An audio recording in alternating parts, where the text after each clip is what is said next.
The next subject I wanted to talk about was the economic collapse. Regardless of what people say, what the government numbers are, it's pretty obvious that we are in the greatest depression the world has ever seen.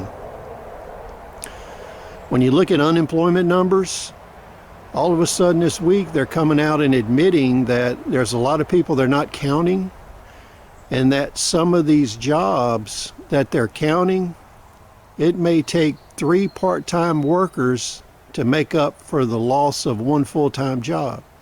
So when we look at these job creation numbers, what used to be a full-time occupation may actually have been replaced with 3 part-time workers, and that artificially inflates the job numbers. But you can definitely see we're in a situation now where we're losing approximately 1 million jobs per week. This can't go on long. Right now, if half of the country is unemployed, that's 40 to 50 million people. At the rate we're losing jobs, it would only take a year to reach zero unemployment. And that's a statistic nobody talks about. Now, I don't think we'll ever reach zero unemployment, but the question is, are we going to reach 60% unemployment, 70% unemployment? And I think definitely in some areas of the country, we may reach 80% unemployment. So you have to ask yourself the question, what comes next after that?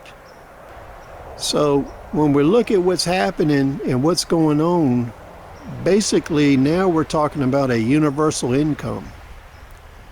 That is an income that puts people totally dependent upon the government. We really have to take what we have and start a parallel economy. The stimulus money you're getting, what are you going to do with it?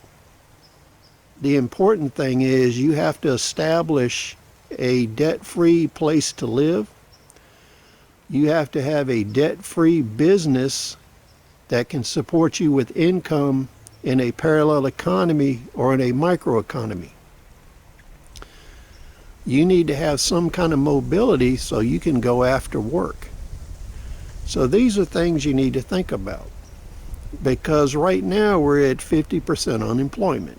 Anybody that tells you any different is lying to you. All you got to do is look around and you'll know that it's true. So in certain areas of the country, we're going to have economic dead zones, because there's no way that the government can borrow and print enough money to give you a living wage. So stimulus will never reach a point where it actually pays you enough to live. It's just like unemployment benefits. Unemployment benefits were designed to encourage you to go back to work, because it gives you just enough money that you cannot make a mortgage payment. So all of these economic stimulus, they're only temporary. The government can't afford to keep doing it. You will be on the hook to pay for it in the future, and it will never be enough to live on.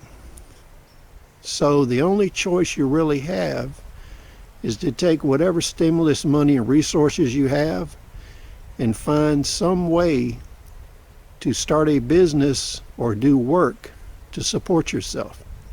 Nobody's coming to help you. Please comment, share your thoughts, rate, subscribe, and share this video. We'll talk to you on the next episode.